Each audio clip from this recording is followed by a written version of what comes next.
अगर मैं आपको कहूँ कि हम एक ऐसे समाज के बीच है जो कुछ प्राकृतिक आपदा की वजह से, प्राकृतिक संकट की वजह से अपना घर स्वयं ही तोड़ करके यहाँ से विस्थापित हो रहे हैं। मैं आपको बता दूं कि सीतामढ़ी के मैं मेजरगंज ब्लॉक के अंतर्गत जो रसुलपुर गांव है वहाँ पे हूँ। और मैं आपको बता दूं कि बागमती नदी यहाँ से बहती है। बागमती नदी और कोसी नदी को बिहार का शोक कहा जाता है कि स्थिति आज ऐसी बन चुकी है कि ये जो बागमती नदी है वो वर्तमान समय में ज़मीन का कटनी कर रहा है। इसकी वजह से लोग यहाँ से पलायन करने पर मजबूर है। हमारे साथ गांव के एक बुजुर्ग जुड़ चुके हैं, जगदीश नारायण सिंह जी।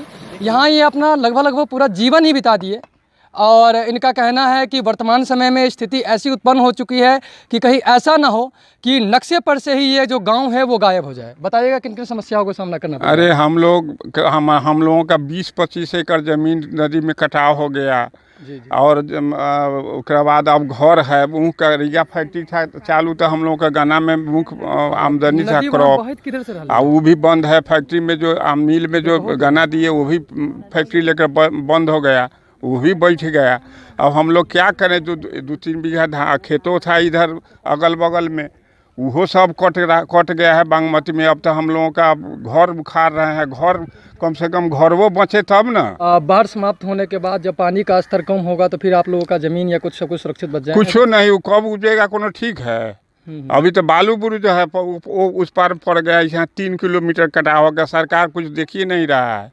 न कोनो हम लोगों को बुझाया हम लोग पाकिस्तान में है कि नेपाल में है कि अमेरिका में, कोनो कि बिहार राज्य में है कि भारत देश में, न समझ में आ रहा है। पता ही नहीं लग रहा है। पता ही नहीं लग रहा है। हम लोग बिहार राज्य विस्थापित होकर अब जा रहे हैं। अपना घर ही बाप के, हमारा पिताजी के बनाया हुआ घर हम लोग अपने सब तोड़ रहे हैं, ईंटा उखाड़ रहे हैं।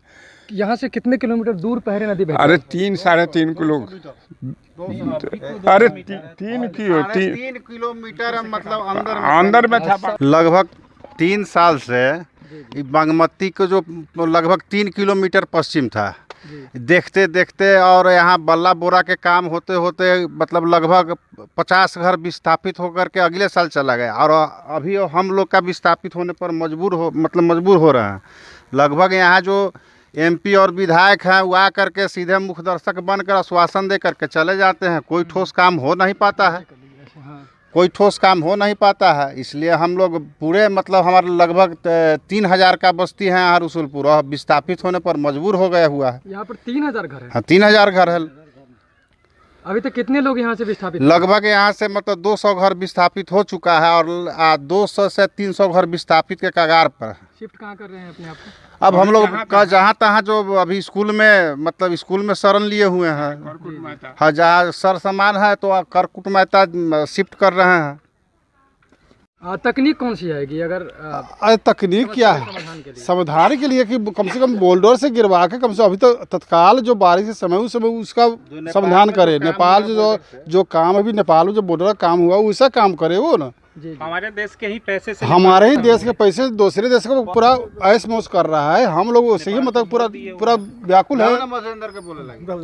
से विस्थापित होने पे मजबूर है और कहाँ जाएंगे इसकी कोई संभावना नहीं है। सरकार की तरफ से भी कोई देखभाल मतलब नहीं हो रही है, और ना ही हमारे MLA या MP भी कोई भी प्रतिनिधि हमारे जो है वो देखने को नहीं आ रहे हैं ना। कभी नहीं देखने आते हैं। कभी देखने नहीं आते? नहीं, कभी देखने नहीं आते। नहीं शासन न प्रशासन कोई नहीं देखने आते हैं। कितना बार हम लोग DM साहब को, कितना बार CO साहब, BDO साहब को बताए, इसके बाद भी कोई सुधि लेना नहीं आता। वो प्लास्टिक के तान कर मवेशी के लिए है, ये नहीं है जो मवेशी को उसमें जल नदी जो कटनी कर रही है इसकी मुख्य वजह क्या है, आप बताइएगा?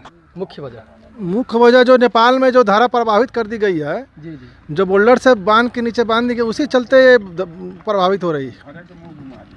नदी का जल विपरीत दिशा में उसको विस्थापित कर दी गई है। और ये घर इसीलिए तोड़ा जा रहा है कि डर है कि कहीं देखिए सबसे बड़ी परेशानी क्या है कि कटाव के कारण हम लोगों का खेत तो पूरे कटाव में चली गई। जी जी। तो यहाँ से क्या होता है, हम लोगों को तो पैसा भी नहीं बचा। सरकार हमें कुछ दे नहीं रही है। मुआवजा के तौर पे आज तक कुछ मिला है? कुछ नहीं मिला है अभी। तो सरकार जब कुछ नहीं देगी तो हम लोगों का खेत जो है तो कटाव में चली गई। और हम लोग का मुख्य फसल था गन्ना के किसानों के रीगा मिल भी बाकी रखी, उसके बाद परेशानी हुआ कि नदी के कटाव के कारण हम लोगों का घर भी हटाना पड़ रहा है। लगभग पिछले साल की कटाव में 100 से 150 घर हटाया गया यहाँ से, और जहाँ तहाँ अपने रिलेशन में जाके बसे। इस साल भी वही माहौल है। प्रत्येक वर्ष मतलब एक पर्व त्योहार की तरह ये जो है हाँ, ये आपदा पर्व त्योहार के तरह आती है और सभी को लेकर जाती है। कहती है बहती गंगा सभी को बहाएंगे और रसुलपुर गांव से सभी को हटाएंगे।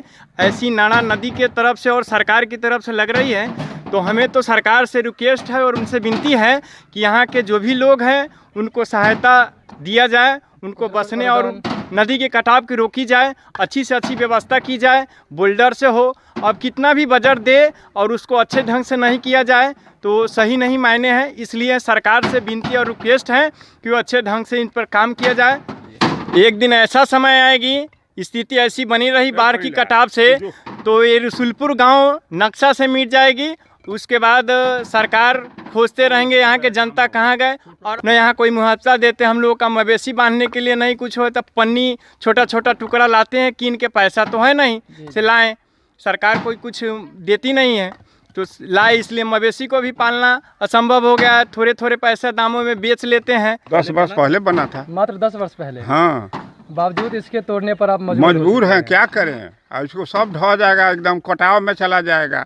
बोल्डर होता क्या है जरा इस पे बोल्डर एक पत्थर टाइप का मेटल पत्थर जो होता है ना, वो होता है। बार बार यहाँ के लोगों को द्वारा सरकार से मांग की जा रही है कि आप बोल्डर को वहाँ पे ठोकर बनाइए ताकि नदी की धारा जो है वो अपने दिशा में चली जाए, लेकिन इस पर सरकार की कोई फोकस नहीं है।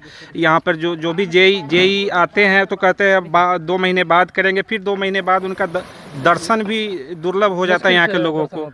तो यहाँ के लोग विस्थापित होने पर मजबूर है, अब क्या करें।